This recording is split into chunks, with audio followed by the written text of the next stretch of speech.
Okay, I think it's time for us to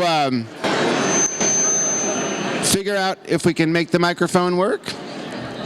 I think it's time to get started. I think it's a good moment for you to find a seat. There are still a few. People have been wondering why we haven't been stamping those parking coupons tonight. And there's a reason for that.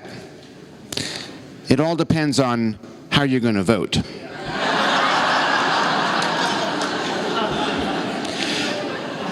Actually, no. For those of you who have not been to a library event recently, let me clue you in on the code.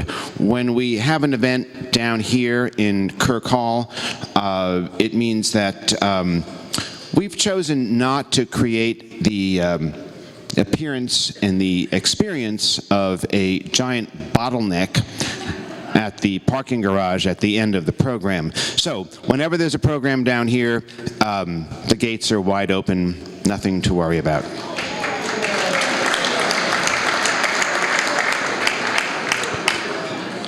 Okay, I think it's time to begin. So, is it time to begin, Leslie? Good evening and welcome to the Kansas City Public Library. I'm Henry Fortunato, Director of Public Affairs. Tonight, I am also the bearer of what I think is pretty wonderful news.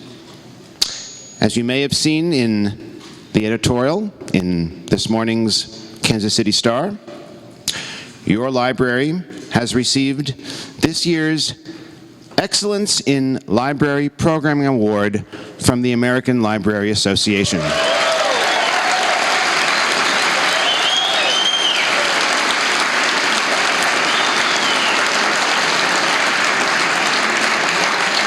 And just to overemphasize the point, I want to make clear that, we weren't one of 8. I mean, it's the only one in the year.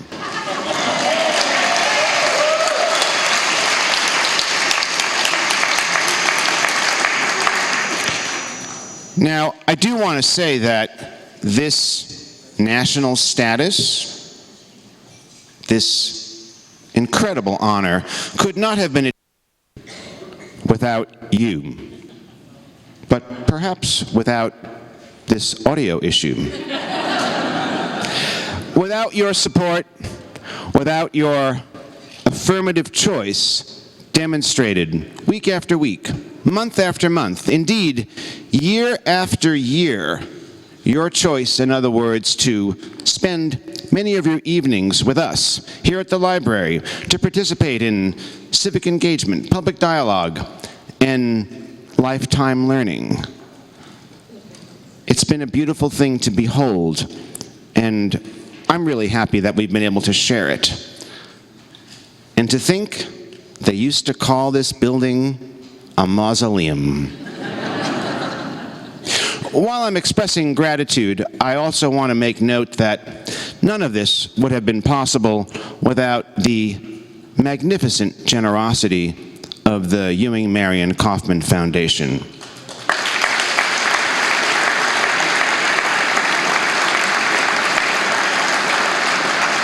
The Kauffman Foundation has graced your library with extensive funding over many, many years, and funding that has made public programs and special events like these possible. And additionally, because of the Kauffman Foundation, your library has been able to develop an extraordinary capacity for orchestrating exemplary programming that, as the American Library Association now attests, is second to none.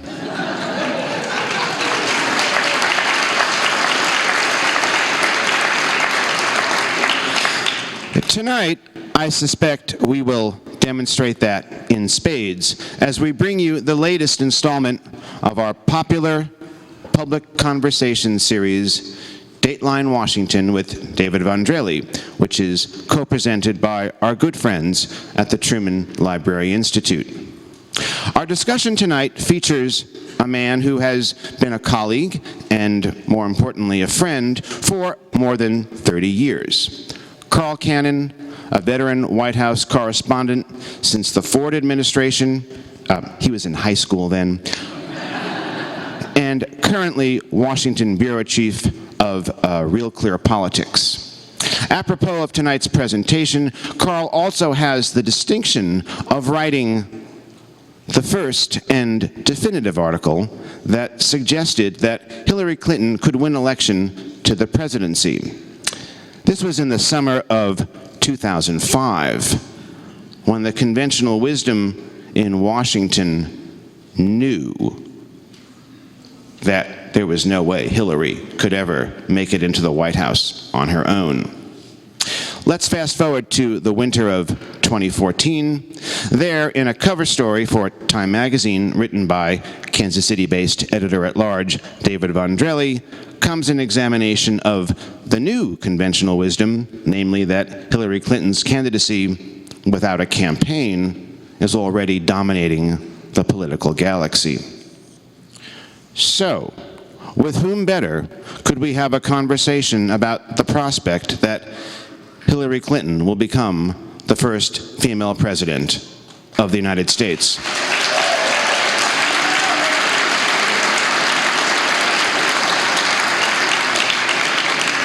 I didn't say we were voting for her or supporting the concept. I just said we were going to explore the idea. Let's be clear. Ladies and gentlemen, please welcome David Von Drehle and Carl Cannon.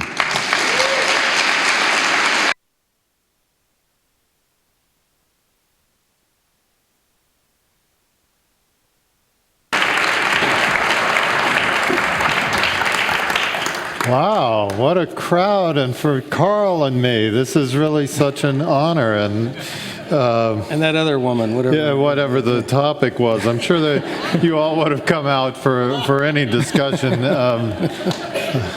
Back 5 or 6 years ago, the surefire way to sell magazines, back when there was a surefire way to sell magazines, was to put Barack Obama on the cover. And so I was able to, I still can claim to have written the best-selling cover story in the history of Time magazine. And I'm sure it was all about me. Big picture of him. It's a pleasure to be here. I'd like to thank the library and congratulate Henry. As you can see, he's kind of a shrinking violet about tooting his own horn. But this really is as a resident of Kansas City, the programming that the library does is an extraordinary gift to our community.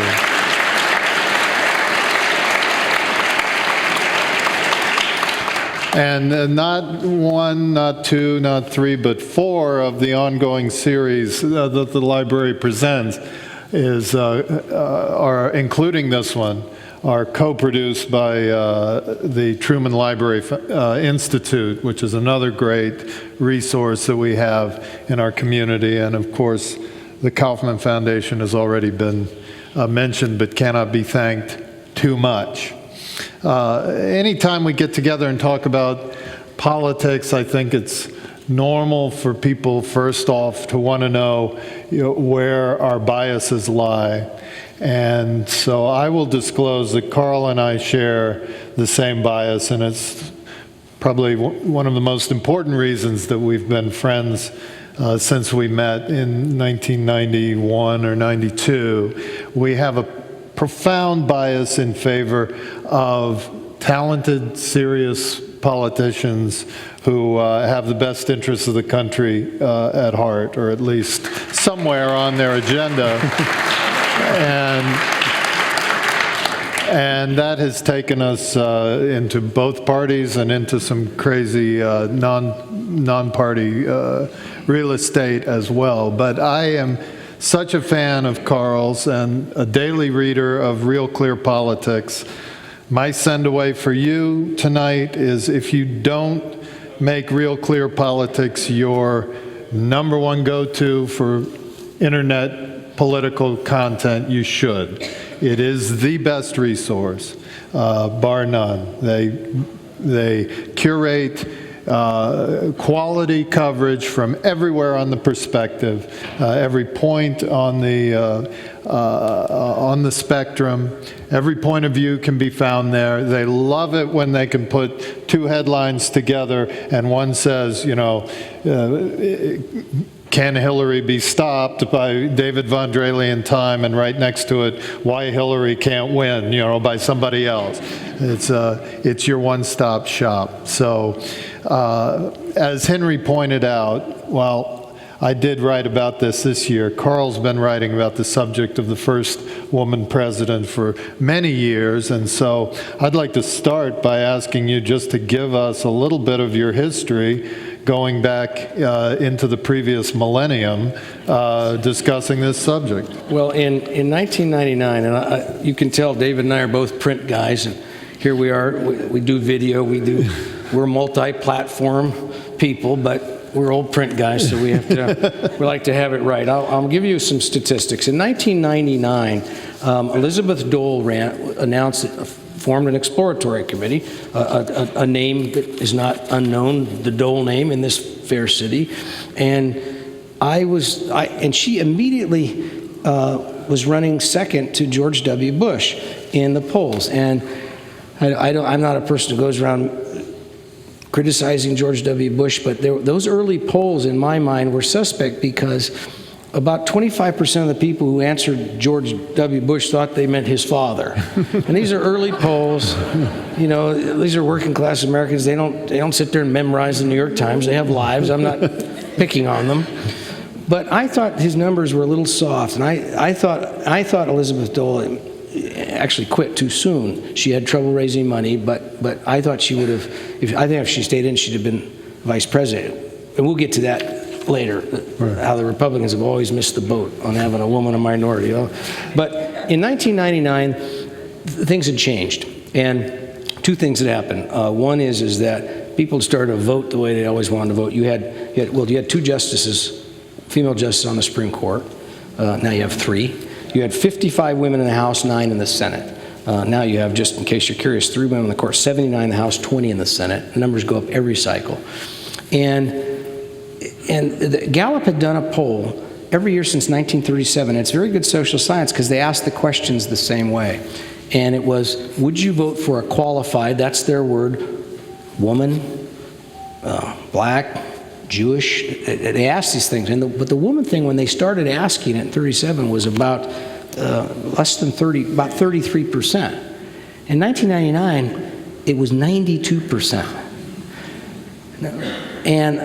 And Gallup also has some ways because they think, well, people don't like to, you know, a stranger calls you on the phone, you don't normally just volunteer that you're a bigot. So they have a sly little social science tricks like say, oh, well, you vote for a woman. Would your neighbor vote for a woman, do you think? Oh, no, my neighbor, no. No, not in this neighborhood, no. But by 1999, that had changed. 92% said they would. Only slightly fewer said their neighbor would. It was clear that that thing was done forever. And so I wrote this story about it. And can I have a prop here, Dave? Sure. We had a nice cover. Michael, the late great Michael Kelly designed this. And here it was. I don't know if you're Madam President. And the buck stops here. Harry Truman's great line. We said the dough stops here. D-O-E. The dough stops here. And there will be a woman president. It's only a question of time, and the time is probably very soon. That was me. By Carl M. Cannon. I think very is one of those words that... it's flexible in journalism. If you're a Serbian nationalist, it could be 500 or 600 years. If you're a daily news guy, maybe a little less. That's when I started. And then 2005, you turned your attention to a specific woman. And that was in reaction to an editor who came to you and said, I can't find anybody who thinks Hillary Clinton could be president. Is that right? Yeah, his name is Paul Glastras, and he is the editor of a magazine called Washington Monthly, which is a small magazine influential in Washington, but small in circulation. And Paul, I'd known him in the Clinton White House. He was a domestic policy guy, and he's just a great guy. And he was shocked by this. He thought he's going to write a story with two pieces. One is, oh, Hillary shouldn't run. She can't. She's too divisive. And the other one's, oh, she should definitely run. And he thought everybody on his staff would want to write the positive story. All liberal writers. Nobody did. The conventional wisdom in Washington, this sounds odd now, but and it's not that long ago, was she too liberal, too polarizing, people, impeachment and Monica, and aren't we done with the Clintons already? Very negative in the Washington circles. But I was in this group, we would interview people. In Washington, we call them tongs, which if you're from California or China is a word you recognize. It's a gang. But we'd have a gang of reporters, and we'd interview people we couldn't necessarily get one-on-one. And our tong, everybody always, then we'd do the interview, and then everybody'd talk about Hillary, how terrible it was that she was even thinking of running. This would ruin the Democratic Party. And I would always say, you know, I'm sorry, I don't want to associate myself with any of this crap. I think she's the most prominent person in the party, and she could raise the most money. She has the most name ID. She's never had a scandal of her own. You can say anything you want, but I don't believe it. So this editor had heard this, and he called me and said, I can't get anybody to write this story, but I've heard that you have a different view. I said, well, Paul, I can't write that. I cover the White House for National Journal, but I'll tell you something just for your own peace of mind. Hillary Clinton is the next president of the United States. And if you've ever seen a grown... Well, I wasn't right. This was 2005. But Paul, you know, he's a nice guy, but if you've ever seen a grown man cry, it kind of softens you up. And I said, well, wait, don't cry. Somebody will do it. And he said, come on, please, please. And I said, and I told David early at lunch today, I had a quip I thought would disarm him. I said, do you still pay, you know, 1/20th of the going rate? It's a very small magazine. He said, yes, we do. I'm so sorry. And I surprised him by saying, okay, then I'll do it. And I realized while talking to him, I had something I wanted to say. And what I wanted to say is that there was nothing about this person that you could point to that would lead you to believe that she wasn't a shoo-in for the nomination, or at least a very formidable general election candidate. And I had known Hillary Clinton. I had met her in '91, and I had known them, and anybody who's covered the Clinton has mixed feelings about them. But I just thought, you know, Dave and I are, you know, we try to be objective. Nobody's purely objective, but this was a candidate. If you didn't think she was big medicine, you didn't know anything about politics. That was my view. Now, I did not, I'll admit, envision that a freshman senator from Illinois would be in the Senate for exactly 31 minutes and 20 seconds and decide he should be president. So that happened. Right. But she's still here. She is still here. There's something eternal about the Clintons. We've counted them out many times, and like, you know, the half-life of radium, it never goes away entirely, but that is big medicine, definitely. Let's talk a little bit about, let's back up and just go into before we talk about the reasons why not, which I'm going to push you on, let's first talk about why we would say she's a shoo-in for the nomination. I'll start. Okay. She's a shoo-in for the nomination because nobody's going to run against her, it looks like right now. Everyone else is sitting on the sidelines. The vice president is raising his hand, waving it, and people are not looking at him. And call on me. And the left, the young progressives, tried to entice freshman senator who's been there 31 minutes and 26 seconds, Elizabeth Warren of Massachusetts, to do it. She said, no, thank you. And it appears that, well, at one point, Howard Dean was trying to persuade us that he might run, and then decided that he would say, no, I'm not, no, in case anybody accidentally thought I was going to. So one of your first rules of politics is you can't beat someone with no one. Right. Give me other reasons why you would say she's a lock for the nomination. Well, she can raise the kind of money that only Barack Obama has ever raised. George W. Bush and Barack Obama are the most, in fact, I added it up once. The two of them raised more money to run for president than had ever been raised in the history of the country before put together. And Hillary can outraise them. So if someone does want to run against her, and the people that you hear, the names you hear are interesting, because the people themselves have never said a peep, but you hear names like Martin O'Malley. There isn't, you walk Governor of Maryland. Well, you could walk down the streets of Kansas City and ask people, who's Martin O'Malley? And think, oh, have the Royals got another shortstop? You just wouldn't, nobody would know him. And so these people are not going to beat Hillary Clinton. And they're just not, because there's no precedent for it. Now, do the Democrats have somebody that secretly doesn't like the Clintons, thinks they'd be bad for the country, who is willing, who has nothing to lose, who might run? I can think of a name. Can any of you? Jerry Brown could run. He can't stand Hillary Clinton. No. He don't like Bill either. Andrew Cuomo could run. These people, there are people who could run, who could be credible candidates, but they wouldn't run unless they thought they could win. Right. And the polls don't show it, and the funders aren't telling that, and their own guys aren't telling them to run, their own aides. You know, these aides, they're in politics, and they want a person to run because they want to be in the White House. They don't want to be in Sacramento. Albany. Albany, even worse, right? Even worse. But they're not going to run if they lose, because then you're in trouble. Clintons have long memories. They make Tony Soprano look like Mr. Rogers. No. Too much? Carl, I can't believe you would say that. I cannot believe you would say that after all we've been through.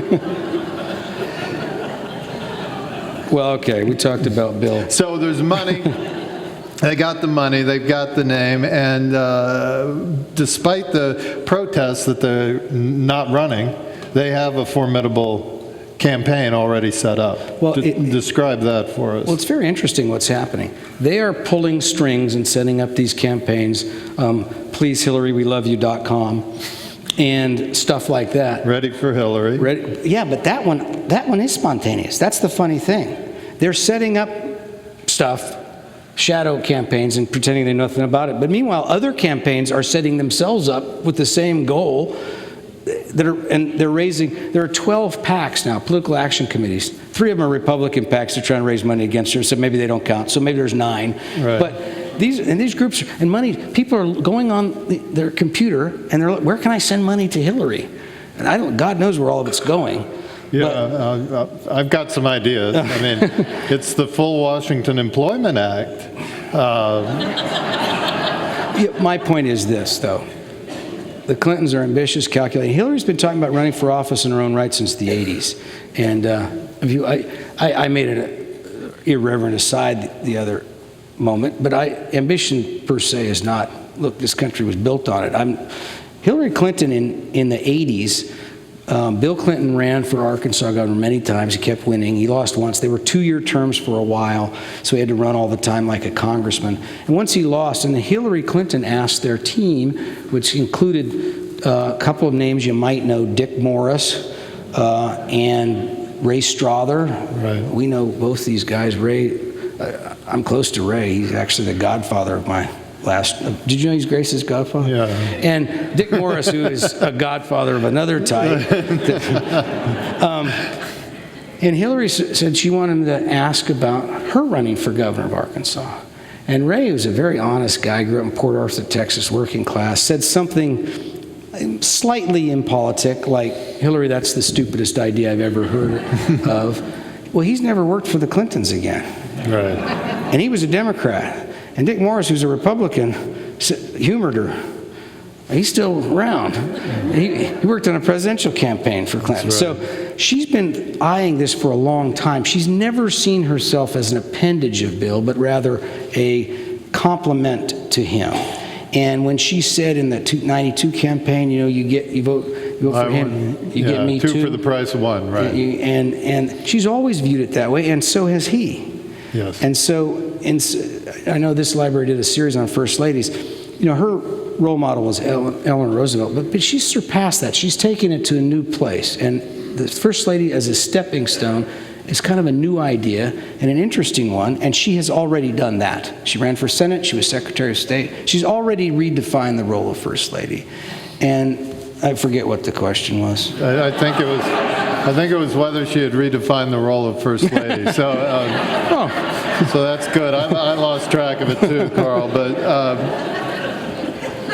you have some numbers that you've looked up. What are the polls saying right now? If the election was held tomorrow, well, she outpolls any Republican, but not by as much as you think. I know where you want to go with this. David thinks that, well, can Hillary be stopped? Not in the Democratic primary, but you're going to have a competitive presidential race in 2016, unless the Republicans do something that's not, what's that line in law school? A declaration against self-interest. A declaration against self-interest would be for you to nominate Ted Cruz, for instance. We'll get there. Okay. We'll get there. All right. And the other polling, I mean, on the women thing, I told you about the Gallup numbers from 1937 through 1999. Now there's two numbers that I think are very interesting, much more interesting than the horse race polls. Right. One of them is, what is Hillary Clinton's greatest asset as a presidential candidate? 18% said she'd be the first woman president. That's not now a footnote. Now that's now a raison de campaign. Right. And 9% cite foreign policy experience / other experience, but mostly they have in mind foreign policy apparently, but also she was in the Senate. So by 2-to-1 over the next thing, that's a factor. People want to vote for that reason. Not much different among men or women, by the way. So the other poll, Gallup comes out with it every year. In the end of the year, this year, no different. Who's the most admired man in the country? Most admired man, and it's an open-ended question, so you don't get huge numbers. People have to come up with it on their own. Barack Obama, second year in a row, third year in a row, 16%. But 16, out of it's everybody. You can name anybody you can think of. And you don't even have to name people who are alive. Actually, they write down your right. Women, Hillary Clinton, 15%. Next highest, Oprah Winfrey, 6%, Michelle Obama, 5%, Sarah Palin, 5%. Hillary Clinton has as much as the next three combined. Right. Most admired woman. Open-ended question. And is already at the presidential level. Right. Right. Already at the right. Already at the presidential level. I'll throw out a couple of numbers that seem relevant to me. 2012. All right. Democratic, the so-called gender gap.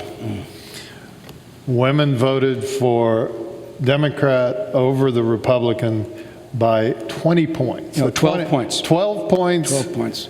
On the female side, and men were 8 points in favor of the Democrats. Or in favor of the Republicans. Yep. So there's a record-setting 20-point gap there. Right. And right. Moreover, women are a rapidly growing voter population. Women vote slightly ahead of their numbers. They're a slight majority of the country. So you're talking about 51 to 52% of the electorate. And this gender gap, it hurts the Republicans for a couple reasons. One is, to take a step back, it's part of a trend that if you're a Republican is disturbing, because they lost Latinos 2-to-1, they lost Asians 3-to-1, they lost millennials under 30 voters by, we're not sure, but 10 to 15 points. They're losing all of these demographic groups, but women's the one for them that you can't just shake, because you don't put Marco Rubio on the ticket and just make that go away. The gender gap, I'm sure some of you in this room remember, came into vogue in 1984 when Walter Mondale put Geraldine Ferraro on the ticket. Right. Oh, we've got a gender gap that's going to carry us to the White House. Ronald Reagan is toast. I was in San Francisco, and I remember thinking, I've never seen so many people high on the same drug in one place. That's my hometown, so drugs are not unknown. But Ferraro barely carried her district, and Mondale lost every state but his own, and 58.5%. It was a landslide of historic proportions. And there was a gender gap that year, and the gender gap was entirely to the Republicans' advantage. Women preferred Reagan a little bit, and men preferred him overwhelmingly. Right. But now, finally, is what, in 2012 and in 2016, what's come about now is what the liberal strategists dreamed of for a long time. A sort of institutional gap where one party is preferred, the Democratic Party, by women, sort of in generic. It's a built-in advantage. Now, does anybody here think that advantage would diminish with Hillary Clinton on the ticket, or would it be added to? I submit the latter. Right. That's the one that I can't get quite past. It is the Democratic Party right now, and things change in American politics. The only constant is change. But right now, the Democratic Party is the women's party, and the women's vote is the decisive vote. Well, yes. But when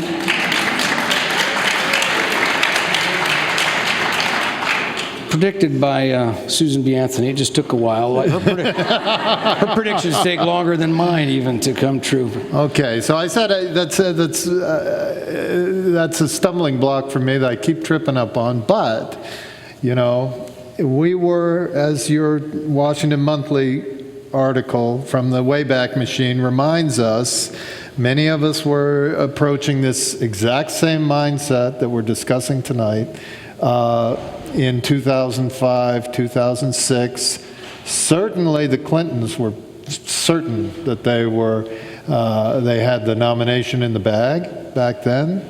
I recall, and then as you pointed out, there was this freshman senator from Illinois who came along, and all of a sudden the inevitable was no longer inevitable. So let's talk about what some of the chinks in the armor might be for a Clinton campaign. All right, you don't know who the Republican nominee is going to be. Right. Start with that. You don't know what the state of the economy is going to be. This economy is not. The economists have a definition for recession that satisfies business school professors. It doesn't satisfy the rest of us. You could look back on this time and think that there's been a recession through the entire Obama presidency. And at some point, he's not. He can blame Bush till the end of time, but the new Democratic nominee is going to have trouble with that one. Blaming Bush. Yes, I think so. And you don't know if the country will be at war. You don't know you don't know where these scandals are going. If the Republicans take over the Senate, and you have some investigations that are run not by Darrell Issa, but by some respected senator, and it turns out that some of this stuff, this IRS stuff, starts to remind swing voters of Richard Nixon, they're not going to want another Democrat in the White House. I'm giving you the scenarios. Right. And there's something political scientists call the fundamentals, and they mean the economy, but also how long a party's been in power. And it's harder to win the presidency after you've had it for 8 years, historically speaking. When George H.W. Bush won, people called it the third Reagan presidency, which is an interesting way of looking at it. Hillary Clinton is not going to get the third Obama presidency. She's going to get the second Clinton presidency, maybe, right, or the first woman presidency. But she's going to have to do it on her own without a lot of help from the White House. Not a lot of coattails. Without a lot of wind in her sails. And the other thing you don't know, since we're throwing this out there, is this Benghazi thing it's a real thing. And I don't know if it's a real problem for her, but it's a real issue. And if your Democratic friends tell you, oh, it's just Republicans making trouble, no, it's not just that. Republicans are trying to make an issue of it, but it's a serious issue. It was a failure of the State Department. She was running the State Department. Democrats run around not just on MSNBC, but in my own household, I heard this. Oh, Hillary's been a great Secretary of State. And at some point you say, okay, really? Okay, but why? What she did that was great. And if what people have in mind is Benghazi, then you start to have a campaign with a credible Republican that has other, and then the fight is joined. Okay. And I want to go to the Republican side, but let's stay for a minute, tease out a few more other issues. The greatest thing that can happen to a president's stock in the United States is for him, so far, to stop being president, right? I mean, and it's definitely worked wonders for Bill Clinton, who was, I don't remember him being the world's most popular president. At the time, I mean, I was distracted. I had some young kids there toward the end, but I remember scandals, controversies. There was an impeachment that I think I covered. Now he is all that forgotten, or is it lying underneath, waiting to be coaxed back to life? That's an interesting question. The Clinton approval rating is one of the most complicated social science riddles I've ever seen. When Bill Clinton won the presidency with 43.5% of the vote. If Ross Perot had not run, I doubt he would have won. If you say that about Bill Clinton, forget it. Your evening shot. He will take you by both hands, look you in the eyes, and give you a Fidel Castro-length speech how what I just said is wrong. County by county returns, but I think every one of them. And I love that about him, but I think it's obviously true that Perot helped him. In any event, then he was sort of going along, doing okay. He won re-election. Again, Perot helped him, but he would have beaten Dole without Perot, but not by much. And his job approval rating was in the mid-50s. He was sort of a middling kind of president. There's nothing about his personality as middling. People loved him, or disliked him intensely. But he historically hadn't done much. Right. He was just kind of there. And then one day there's a scandal. And it turns out he's having sex. Yeah, we remember. With an unpaid intern less than half his age. And it falls under a category of a law that he signed into office himself as de facto sexual harassment. And he lies about it and he's impeached. Now, but before that, something strange happened. And remember, we're talking about why he's he's like that ad. What's that ad, the Dos Equis ad? Oh, the world's most interesting man. That's Bill Clinton. That is Bill Clinton, no doubt. So ask him. So his job approval, his approval rating, he was about the mid-50s. And within a week of this scandal erupting, it goes to the mid-60s. Nothing like this ever happened in presidential polling. And I submit to you, I would ask you to all stipulate that by definition, having sex in the Oval Office with an unpaid intern doesn't mean you're doing a better job as president. You can forgive it if you want to, or not even care about it, but it doesn't really. It's not a plus. Yeah, right. And his numbers went to 65%. And that's an interesting number because that's about 2/3 the electorate. And then they did polls. And the polling now is, everybody's in the field immediately. Should Bill Clinton resign? 2/3 no. Should Bill Clinton, then the weeks go on, he doesn't resign. In fact, he sends Gore in the Oval Office to proclaim him the greatest president since Roosevelt. And then his numbers stay. And then should he be impeached? 2/3 no. Then he's impeached. Should he be convicted? 2/3 no. And there's an old New Yorker cartoon, not that old, where the politician is sitting around with his flunkies, and it was in the Clinton era, and his job approval rating keeps going, and then it gets to 100%, and it keeps going up 120%.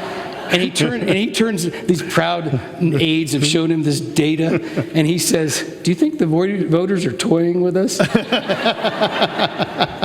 But the voters weren't toying with us, they were telling us something. And they were telling us that whatever they thought of his behavior, and there were polls on that, they didn't like it. They didn't think he should be removed from office for it, necessarily. 2/3, 1/3 did. And so when Bill Clinton left office, a strange thing happened. Before he became the Dos Equis guy, his numbers went down the day he left office. Never happened before. Usually they go up the day they leave office. His plummeted. Why? Because now we don't have to worry about the stupid Republicans getting rid of him over sex. But by God, I hated that crap. And his numbers went down. Right. And how they've gone back up That's the alchemy, and I can't explain it, but it's undeniable. He's now, you could argue, he's the most popular person in the world. The possible exception of Obama and Muhammad Ali.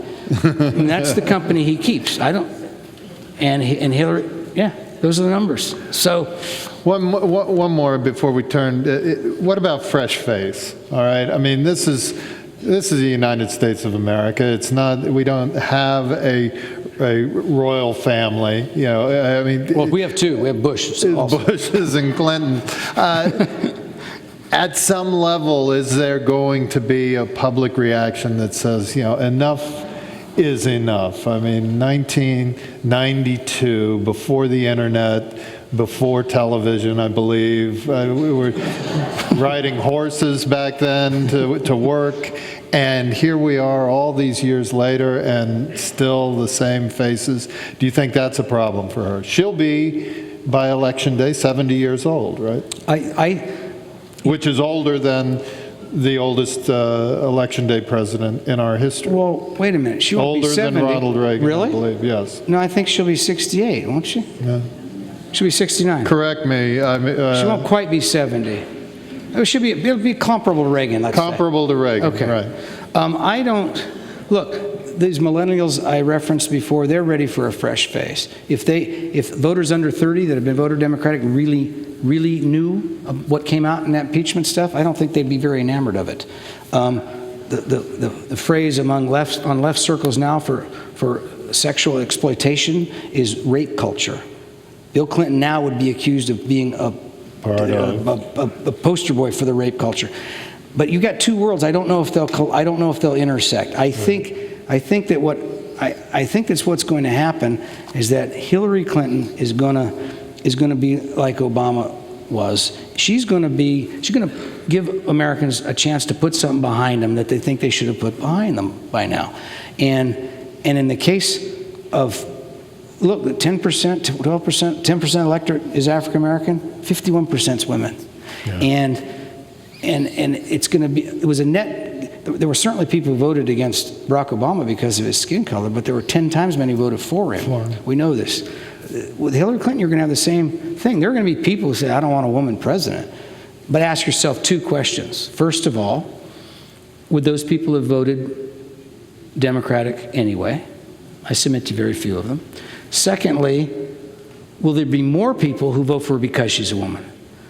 You can't prove it yet, but I think it's axiomatic. I think that it'd be factors of 5 or 10. It'd be enormous. I think she could win it handily. Let's talk about who she might face. You keep trying to get me to say that. Yeah, okay. Who do you think she might face? Yes. I think, thank God, it's going to be an interesting one. You know, for our business, you know, the prospect of a coronation on one side is bad news. But at least I think we're going to have a very interesting Republican process now. Well, I could start throwing out names, but I just feel bad about that because anyone I say will then go out and lose. You know, I mean, I was charter member of the President Giuliani, you know, group. Back, I was, you know, brought Rick Perry to the world in the last go-round. So, you know, why don't you start with some names so that David, they'll at least have a chance? So you don't feel bad. President Babbitt, do you remember him? He once asked me if I wanted to be the spokesman for the National Park Service when he was president. I didn't answer, thankfully, because Bruce Babbitt is not a name probably even people here remember. But yeah, do you? He was a lovely person. He wasn't president. Lovely person, but not president. All right, let's go through the field. Fresh face, Marco Rubio. Marco Rubio. Now, well, he's a very impressive person. Yeah. There's a couple of things working against him. One is that Barack Obama's second term problems, his problems getting the American people to embrace, well, let's start the beginning, getting Obamacare to work, and then secondly, getting people to accept it. Right. His poll numbers are in the 40s now, high 40s. He's not in Jimmy Carter territory or anything, but he's having second-term doldrums. Right. And I think people who look at that, and open-minded swing voters who we're talking about, we're not talking about base voters, they vote the way they're going to vote. I don't think they're going to think that maybe the moral of the Obama story is that experience doesn't count. And Marco Rubio had more experience than Barack Obama, but not a lot more. Right. And he's unseasoned, he's young, he may be too young. Again, you got to be in the right time. You know, voters go and they do this every 4 years, every time there's an open presidency, and they kind of vote for what they think they didn't get the last time, what they were missing. And then they make a new mistake because there's only so many people you can vote for. Or they, oh, I didn't know he was like this. Right. But let's just go through. What about some governors? Scott Walker. There's a lot of Republican governors. Is a governor of Wisconsin. He is, and to my way of thinking, rightfully identified that this pension program is something that's just a time bomb waiting to blow up the fiscal house of every state. And he's confronted it. He's taken on the unions in a way that if you're against him, you think he's too harsh. If you're for him, you think shows moxie. But he's prevailed. He's done well. He's distinguished himself as a pol. Guy in Ohio, John Kasich. John Kasich, who ran the budget committee when Bill Clinton was president, did a credible job. He was a wonk, not a charismatic guy, but a solid guy and a decent one. He meets all the boxes you have to check in the modern Republican Party. He's And as goes Ohio, so goes the country these days, That's right. Number one swing state. There's a couple of old war horses. I won't mention Jerry Brown on the Democratic side, but like that, Rick Santorum, who ran last time. And Santorum, his view is that they nominated the wrong guy in Romney. And in hindsight, for two reasons. One is that he's just wrong. He just didn't connect with the Reagan Democrats and the working class Republicans you need. This is true. And he actually proved this before, you know, in hindsight, that thing's easy to call. Romney is beating remember spring of 2004, he's beating Santorum 51-38 in state after state, where he's outspending the guy. Romney's outspending him 20-1. All of the public elected officials are endorsing Romney. Santorum's running a campaign that strategically challenged. I remember when he went to New Hampshire, I covered him there, and he went to a high school. Now, nobody there can vote, you understand, and told them all they shouldn't have sex. I submit to you that's not necessarily the smartest. Winning message? No. Oh, okay, he doesn't want to have sex. Well, I'll vote for him if I could vote. If I could vote. But Santorum made a couple of good, but he showed that Romney was weak. He also said that this health care thing was a disaster. He predicted a lot of what happened, and that the Republicans were on the verge of nominating the worst person they could nominate in that year because he couldn't talk about it. And this was true. Now, Santorum's not going to be the guy, but okay, thank you. I was hoping we would get to that soon. Then we've got, now from the libertarian wing of that party, we have Rand Paul, right, who's a very interesting person. He's really neither a Republican nor a Democrat. He's really a classic libertarian. And Dave and I were talking over dinner last night. Reason Magazine had a debate in their pages a few years ago. Should a libertarian be a Republican or a Democrat? It's a close question. They're on foreign policy issues. They're more of the sort of peace wing of the Democratic Party, and on social issues like marijuana and sort of freedom issues. I mean, libertarians, they're not big on. They didn't think you should wear a helmet on a motorcycle. Right. Yeah. But on fiscal issues, they're much more with the Republicans. And so Rand Paul has he's not ready yet either, but he has the possibility to put together a coalition you haven't seen in a while, of economic conservatives and sort of laissez-faire, the people in Colorado there are more marijuana shops in Colorado than Starbucks or McDonald's. Those people, they'll vote for Rand Paul. They might vote for Rand Paul. Okay, now, well, back in the Wayback Machine, we go back to the Clinton years, and we're talking about the future of the Republican Party, and that Republican Party had a name, had a face. It was a young man with a famous last name, Bush, The guy who lost to Lawton the Childs? guy who lost to Lawton Childs in the Florida governor's election, 1994. Until that moment, he was set out for big things for the White House, and instead his brother went. Is that a forever lost card, or is he still really the answer for the Republican Party? When you think about Jeb Bush, I don't think his window is closed. He's relatively, he's 8 or 10 years younger. He's 8 years younger than Hillary, right? Right. But Jeb, he's a very serious person. He's actually conservative. I mean, he doesn't have to put himself in knots. Much more so than his brother, for example. And he's compassionate conservative, and he doesn't even use that word. People know him, love him, and he was a good record, popular there. He's the fluent in Spanish, married to a Mexican woman, a Mexican-American woman. The closest thing he's an actual thoughtful. It's not too much to say intellectual on the issue of public education in the government and how to educate minority students and get the schools working again. He's performed, you don't want to say miracles, but the real tangible results in Florida public schools. But David and I were talking about this last night over dinner too. There's a famous debate, I don't know, it would have been early in I think it was 72, when Teddy Kennedy's in his first debate, and his middle name, Edward Moore Kennedy, and the Democrat running against him said, if your name was Edward Moore, you wouldn't be considered a serious candidate.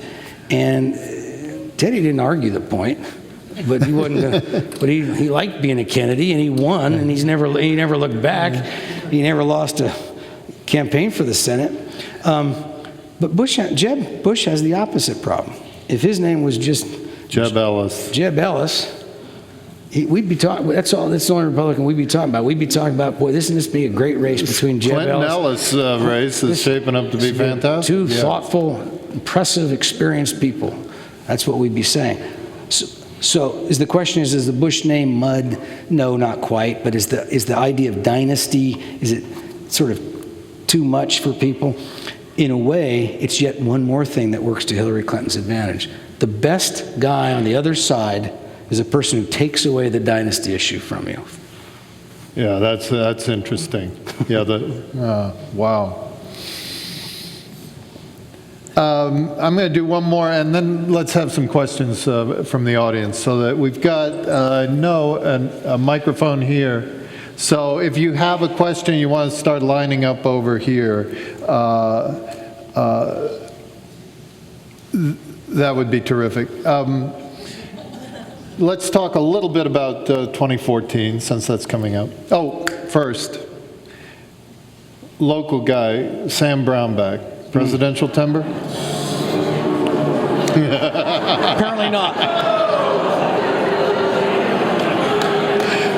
So he has a little work to do at home.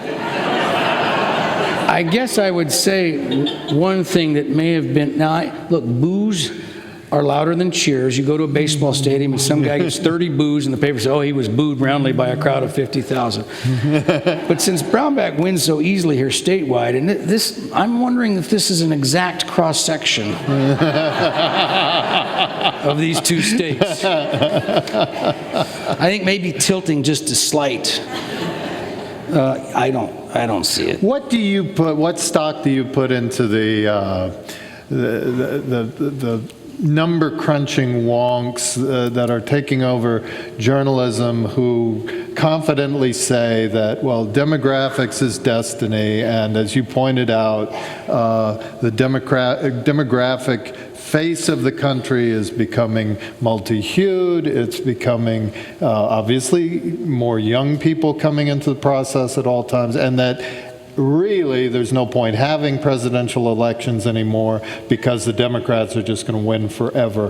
What's your analysis of that? I'm actually more sympathetic to that view than you might think. Okay.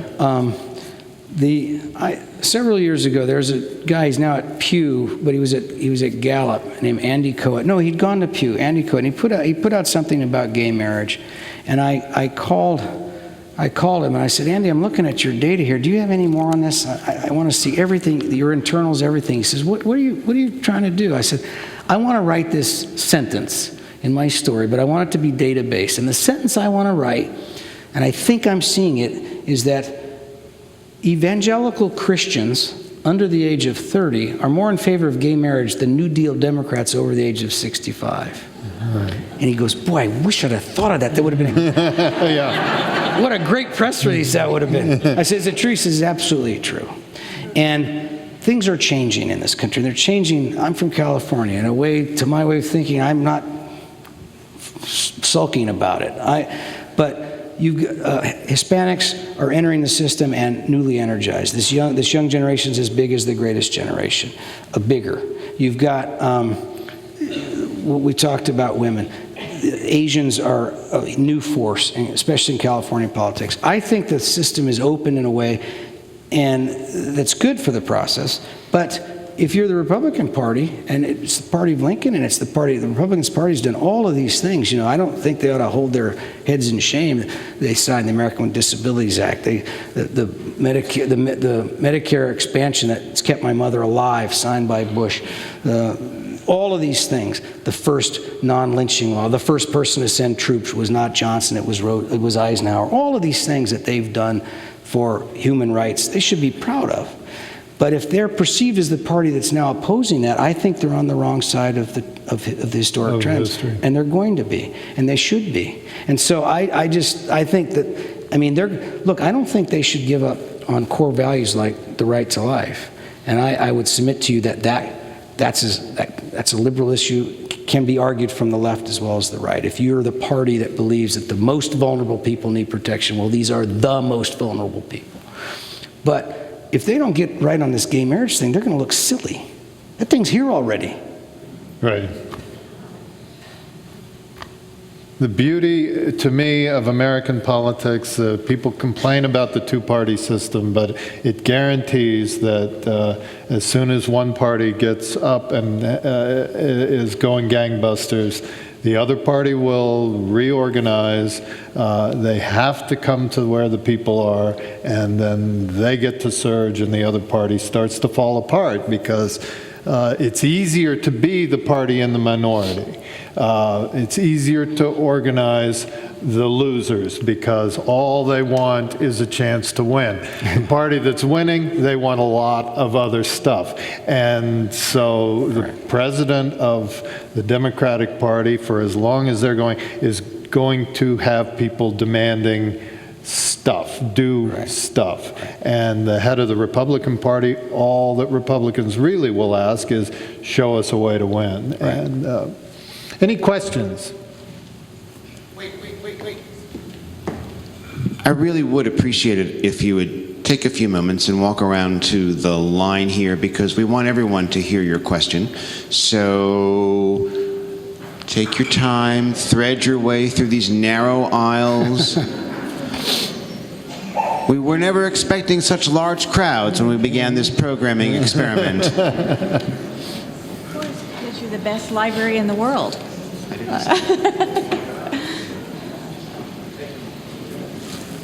Okay. So fire away. All right. You referenced the 2 for the price of 1, which is something when I was living in Asia for 13 years, that was the general consensus. Why would you not vote for them for that reason? But then you bring in the issue of, younger voters. Do you think that what we're really looking at is 3 for the price of 1? And what role do you think Chelsea will play?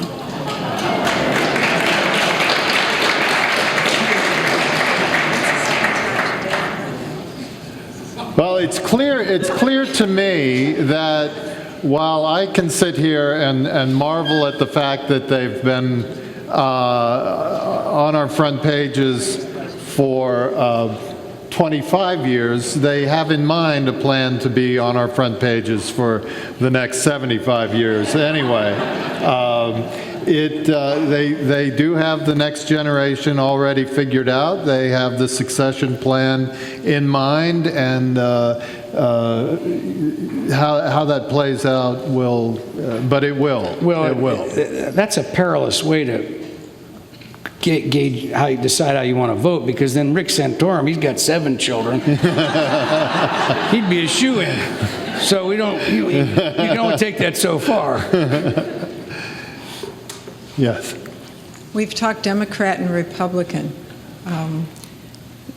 but nobody's mentioned the Tea Party and what kind of antagonists are there going to be? Sure. I'd say from my perspective, since Senator DeMint left the Senate, to the extent that the Tea Party has a leader, right now it's Ted Cruz, the freshman senator from Texas, who is very formidable intellectual and just a shockingly enthusiastic bomb thrower. I mean, it's a rare combination to have someone with that amount of brain power and that amount of kind of delight in smashing, China in the China shop. The problem that I see, I got in loads of trouble a few years ago when I wrote about the Tea Party that they were causing President Obama, the Democrat, heartburn at that point, but ultimately they were going to cause a lot more heartburn to their own Republican Party, and I think we're seeing that now. They will be a force, but it's a movement that is allergic to leadership. They don't believe in being led, and they're not interested in being followers. And it's a very principled, uncompromising movement. And while I admire principle and determination, it is a recipe for failure in politics. So my view is that the Tea Party will make this process of the Republican Party reorganizing itself more difficult, but the idea that they will become the source of the renewal and create the candidate, I don't see it. Do you, Carl? Well, it depends how you think it. When I think of the Tea Party, I don't think of the more extreme elements. I think of a movement within the Republican Party that is suspicious of central government and hates high taxes. Mm-hmm. So it's the Founding Fathers, right? Right. Take those two things. And they have brought attention, much needed attention in my view, to you can't spend $1 billion more than you take in every single year, which is what which countries almost did in the first 5 years. Trillion. $1 trillion more. And I think that Democrats like to demonize them and the Republicans don't know what to do with them. But as journalists, we should take what they're saying, not the sort of the flamboyant stuff, but the fiscal conservative stuff, and deal with it fairly and honestly. And they make a point. And the point is Washington just has no accountability on spending. I think and in that sense, they've already won that battle within the Republican Party because no Republican is going to be the nominee who doesn't show fealty to that issue.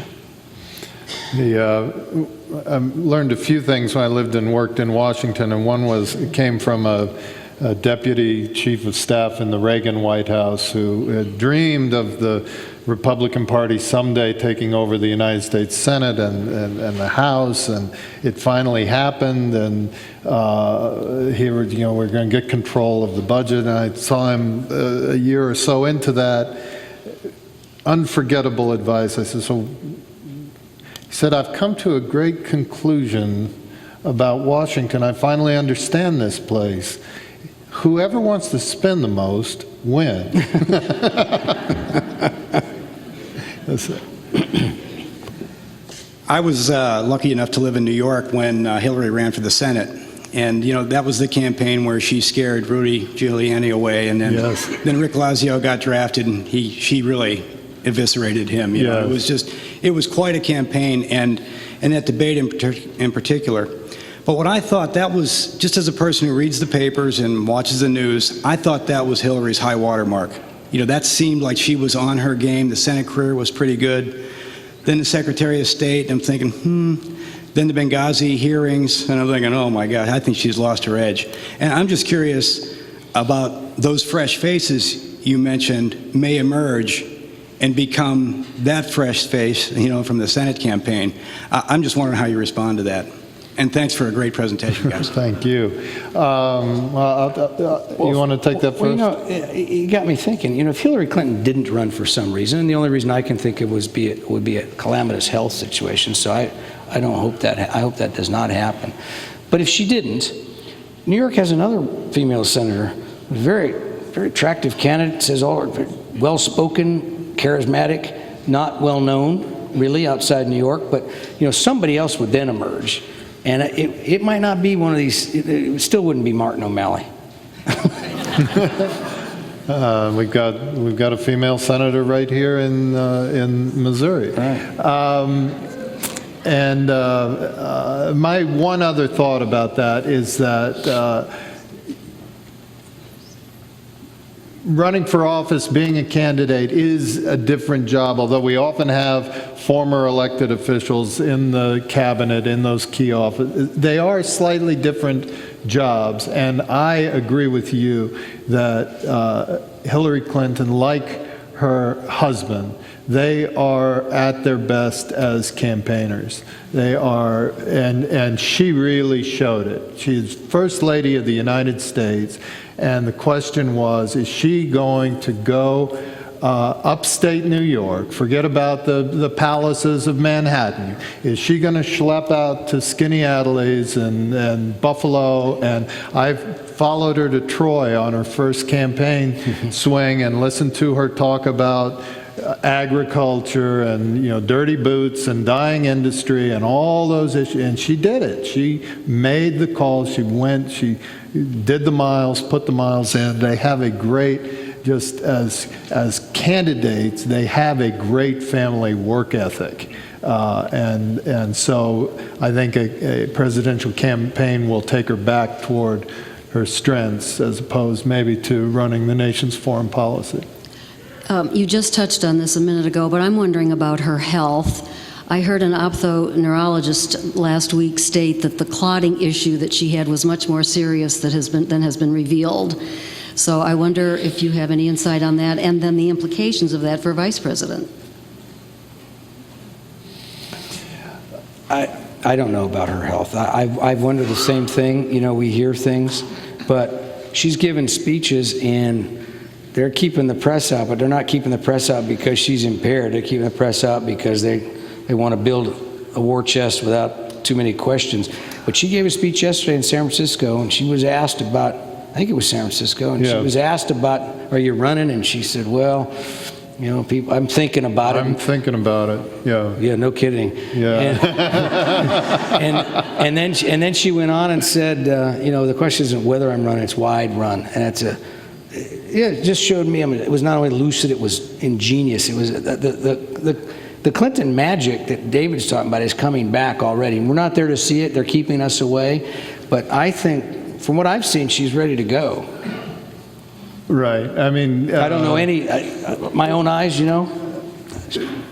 I'm not a doctor, but. The campaign will show it if she gets in. And she also has very close friends, very trusted advisors. There is a camp, it's not a majority, but there is a camp in Clinton world, as it's called, that is encouraging her not to run because of age, because, you know, she would love to, you know, spend time spoiling a grandbaby. So there is all that, and I think if she has health issues that she would probably respect that. But I don't think, based on the episode that she had, I mean, Joe Biden's had cancer, you know, I mean, there's, you know, we never know, there's never any guarantee that somebody's going to serve out a term. You stress the Clinton capacity for fundraising. How does the new Supreme Court decision affect that, and how will it affect the senatorial races in 2014? They will have more money spent by both sides.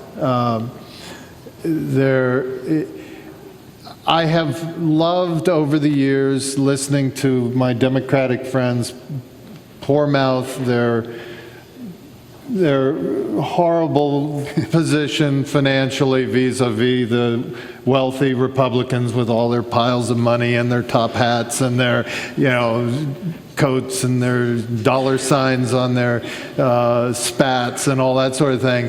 The reality is that the parties raise about the same amount of money, one as the other, year after year after year after year, and there is never a shortage of it. Well, the sign that there's too much money is when the Democrats collect money from a billionaire named George Soros to run attack ads on the Republicans for taking money from the Koch brothers. Then you know they probably just too much money. Maybe there's just too much money here. Thank you. I was also going to ask about the Supreme Court decision, but Hillary's her primary campaign, as described in Game Change, was a management disaster. Yes. How do you think that her national campaign would be run? And just as a comment, David, if you wrote a synopsis of the phone book, it would be fascinating reading. Oh, God, thank you. Wow, bless you. Wow, thank you very much. I didn't know your sister was going to be here. Yeah, exactly. I think I've got your check here.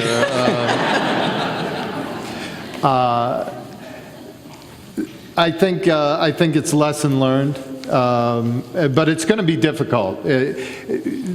I mentioned the full Washington Employment Act. I mean, they are going to have a terrible time if they are able to basically close out this field, because there are a lot of people. Presidential campaign consultants, they feed every 4 years, and they got to make their dough and last for a while. And so they don't want a one-candidate primary. They want some people out there, running, thinking they could win, raising money. And if all those people have to be pilot fish on the Hillary, whale, then that is going to, you've put your finger on an important problem. Can I say one other thing to that? Being out-organized by David Axelrod and David Plouffe and Barack Obama is no disgrace. That was a brilliant campaign they ran, and they focused on these. They focused on these caucuses. They knew the rules. Hillary Clinton didn't run a bad campaign. She ran a good campaign, but they ran a great campaign. That's how I look at it. And it was basically a dead heat. And you had, I don't know if any of you are horse racing fans, but there was a horse named Sham, who was no sham, and he ran second to Secretariat in all those races, and by the end of it, he just wanted to, 30 lengths behind, the poor thing wanted to just go to the barn. He'd have won the Triple Crown in any other year. Right. So Hillary Clinton, that would have been a good enough campaign any other time. Yeah. And Barack Obama was a force of nature. The country was ready for him. He had these great operatives. So I don't think that's anything that she should be ashamed of. Well said. Well said. Thank you. I mean, we had been talking for 10, 15, 20 years about somebody's going to figure out how to use the internet to run for office. Right. And now along came these guys and did it. Yeah. Right. Thank you. Yeah. Yes, sir. Hello. Earlier, when you were talking about Hillary's possible problems, you brought up Bill's bad behavior. Right. Now, I've seen this before, and I've never understood it. Can you explain to me or all of us why every time a man behaves badly, we want to blame his wife? I'm not blaming her. I am saying that it will be relevant because he will be there. The one thing I'll guarantee you about former President Clinton is he's not going to miss out on this. And so your point, I take your point. I don't want to seem scornful of that.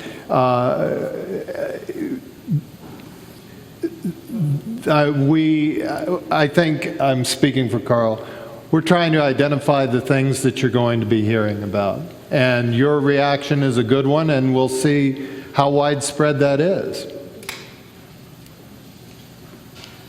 I've been left with the impression that Benghazi is a scandal. I don't know if that was your intent, but if you do feel if it is, and there is stuff out there that we don't know, can you help prepare us for the scandal that is being hinted at? Well, I didn't use that word, scandal, for Benghazi, but it's a serious issue. 4 Americans were killed, and the administration put out a series of statements that were unfactual. And whether they were lies or whether they were the fog of war mistakes is what is the vulnerability point for the person who ran that department. And there's no mystery. I'm not hinting at anything deeper. And that's the question. I think the president didn't do her any favors with how he dealt with this. If you recall, there was an interesting point in the debates with Mitt Romney where the president was asked at a town hall meeting by a guy, why didn't they get the security they asked for? Mm-hmm. That's the question, still never been answered by the administration. And I think that Mitt Romney was not skillful, and he had sort of help from Candy Crowley for reasons I don't understand in that debate. But that's still the questions and if Hillary Clinton runs for president, she's going to be asked that in a way she's not going to be able to say what Barack Obama said, which was he attacked Mitt Romney for holding a press conference, which is neither here nor there. And if they asked for security and didn't get it and they were killed, these are the questions, just the factual basis of it. And again, scandal is not if you lie about something, it's not a scandal. Mm-hmm. It's, in my mind, it's a failure. It's a policy failure with tragic ramifications. And the question is, does it undermine this Democratic Party talking point that she was a great Secretary of State? So I don't think it's a scandal. I think it's an issue that she'll have to answer. Thank you. One more. Good evening, gentlemen. Assuming that Hillary runs and makes it to the Super Bowl, who will be the running mate?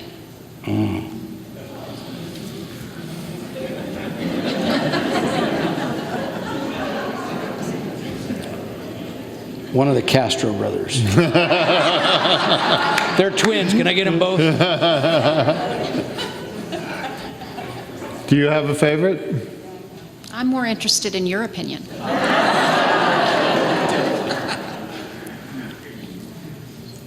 Tonight, please.